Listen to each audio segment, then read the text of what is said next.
This is Rosen section 13.3 on finite state automata, and these are the finite state machines with no output.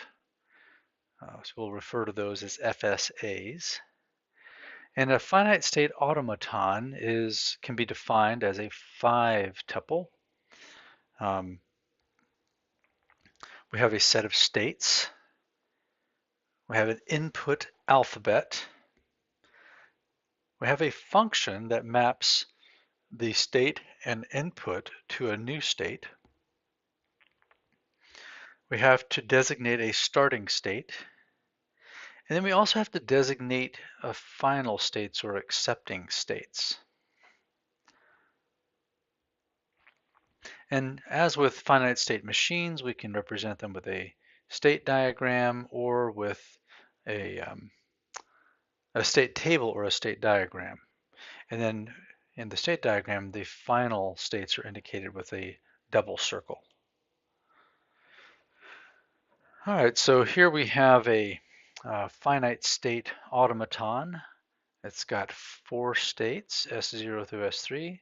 The input alphabet are bits, 0 and 1. The final states are S0 and S3. And we will define it first using a transition diagram. And we can see we have the double circles for state 0 and state 3.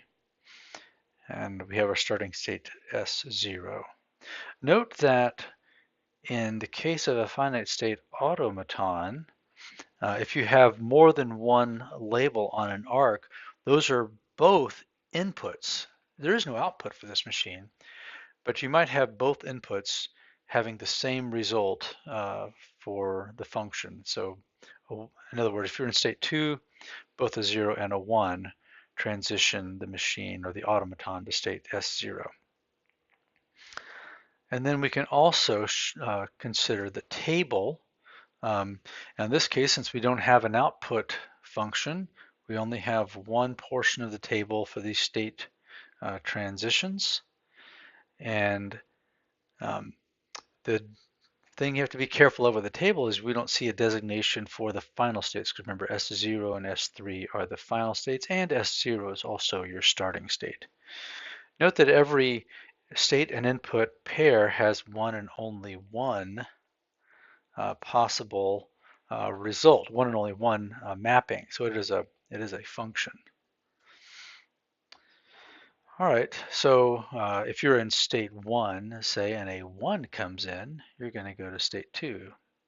If you're in state 0 and a 0 comes in, you're going to stay in state 0. All right, I want to talk about this concept of the extended transition function. Since we generally read words with more than one symbol, we can think of an automaton taking in as an input a string rather than a single symbol.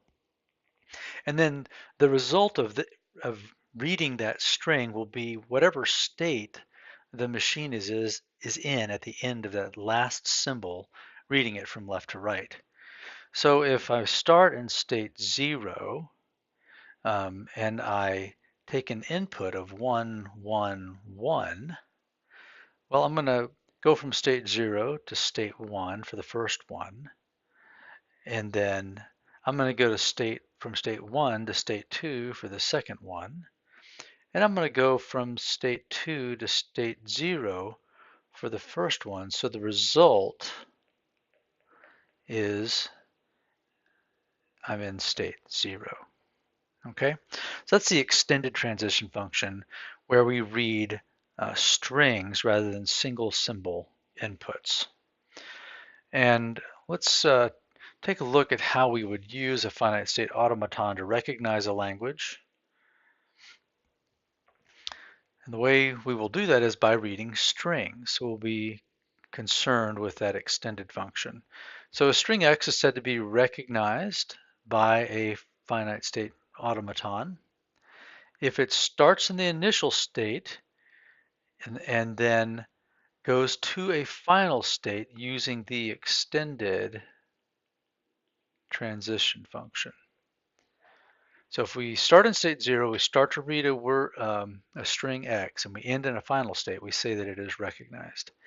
And then we can say that the language recognized by machine M or automaton M will denote it L of M. That's the set of all strings that are recognized by M. Let's look at some examples.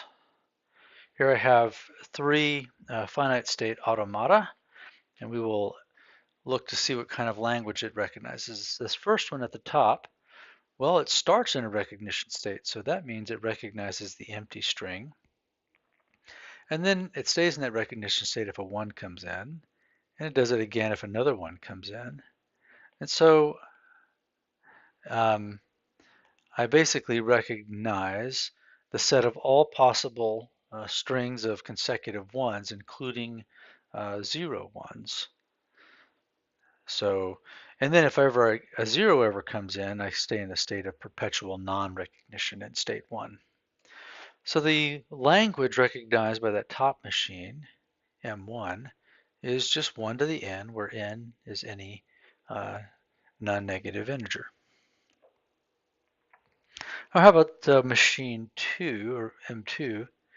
And here, I don't start in a recognition state, so the empty string is not part of the language. If a 1 comes in, I go to a recognition state. And then if a 0 and 1 come in, I go to a recognition state. But if after the 0 a 0 comes in, I go to a non-recognition state and stay there perpetually. And after I'm in this state 2, if anything else comes in, I go to a state of non-recognition. So the only things that are recognized are 1 and 0, 1.